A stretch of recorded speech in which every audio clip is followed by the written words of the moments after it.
Right, so we've looked at one sound already. So the next one that we're going to look at is this one that I've called Attack Wobbler. Mainly called that because it's got a nice attack and then it's got a little bit of a wobble going on at the end. Like before, I've got a new default instance of analog, and which sounds something like this. And let's go through how to build that sound. So one thing that I forgot to mention in the previous patch, and that we should probably always be doing straight away, really, when making bass sounds, is to go over to the global bit on the right-hand side, this tab on the far right with the volume, and just change the voices to mono. You are definitely not going to want notes overlapping. It's very quick and easy to do. But yeah, always worth doing just in case you have overlapping MIDI notes. You don't want any of that clashing kind of sub stuff going on. So the first thing to do is to go to Oscillator 1. So I'm just going to turn off Oscillator 2. I'm going to change it onto the rectangle type. There we go. And I'm actually going to make use of this sync oscillator. So I go down to this bottom right hand side in the center when I've got Oscillator 1 selected and choose sync. And I'm going to put the ratio up to 31%.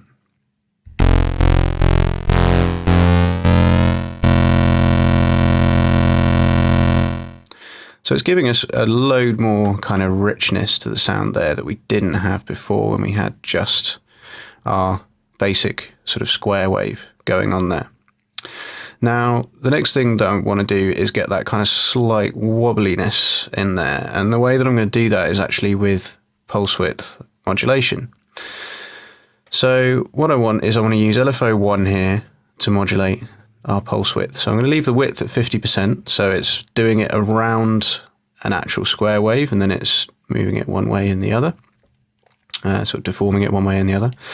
And I'm going to set the value up to around 0.5. So it's about halfway up the range. Now you can see it's grayed out at the moment. That's because I need to turn on LFO1. So I'm going to do that. And I want LFO1 to be quite fast. So you could either do that with the free range, or you could do it with the synced range as well, depending on whether you're doing it to a certain BPM or not. So I think this is where I had it when I built it before, it was about 1/16D. So now we should get a bit of a wobbly sort of effect.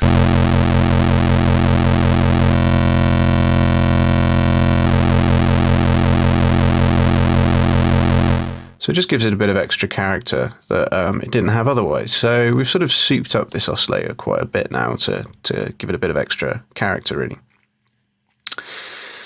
Now, the next thing we're going to want to do is just shape it with a filter. So I'm going to go to filter 1, which is what Oscillator 1 is routed to. And I am going to, well, firstly, I'm going to turn off the to filter 2 routing because we don't want that. I want to keep them separate like last time. And I'm going to bring the cutoff down to about 160, 150 hertz, something like that. So it's quite low. So this is where we want our filter to rest after it's done its envelope movement. Yeah, so now what I'm going to do is I'm going to just take the envelope amount down in the central window here, and I'm going to put it not quite the full range. I'm going to go maybe 15. It's pretty far up there, but not quite all the way.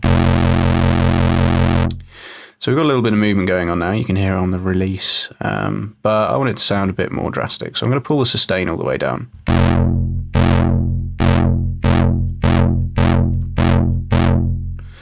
There we go. So we've got a bit more of a shaped kind of sound going on now. But it still sounds a little bit one-dimensional to me. So I'm going to make use of the noise oscillator to sort of fill the sound out a little bit. So I'm going to turn on the noise oscillator. And I'm going to set it to around 1.6, 1.5 kilohertz, somewhere around there. So now we've got this kind of noise layer, but it's a bit too loud at the moment. So I'm going to turn that down. I'm going to drop it quite a lot, actually. I'm going to drop it down to -18, -19, -20, something around there. So we've still got it there, but it's much more in the background now. The difference when I take it out and put it back in is quite marked.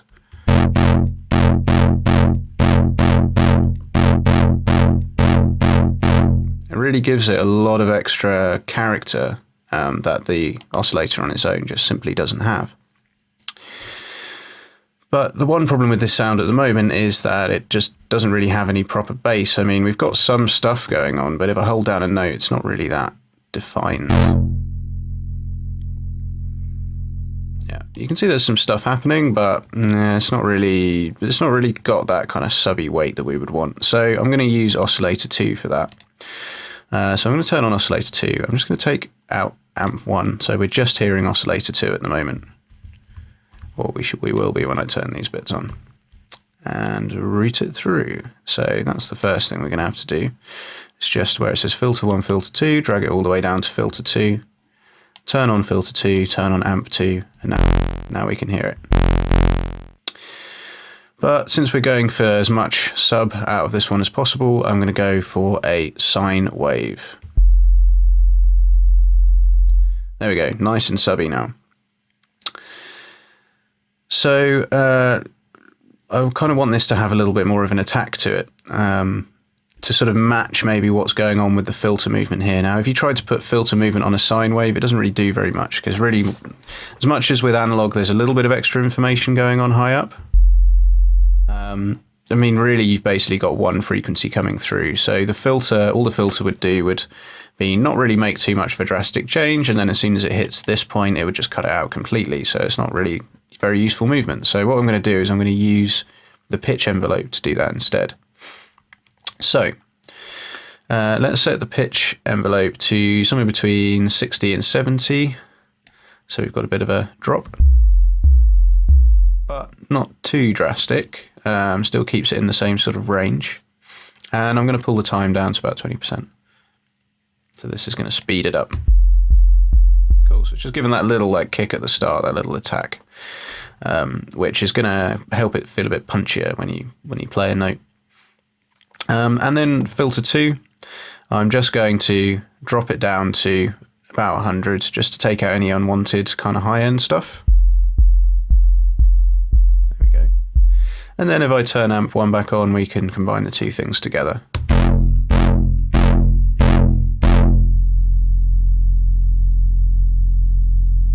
So you can really see how that's kind of filled out a lot more now. Now, if you wanted to then sort of customize this sound, you could mess around with a lot of the envelope times. So for example, you could give this a longer decay. You could put the sustain right up so it even stays.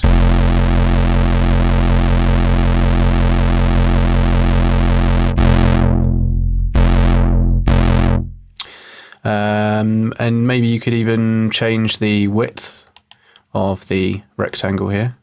So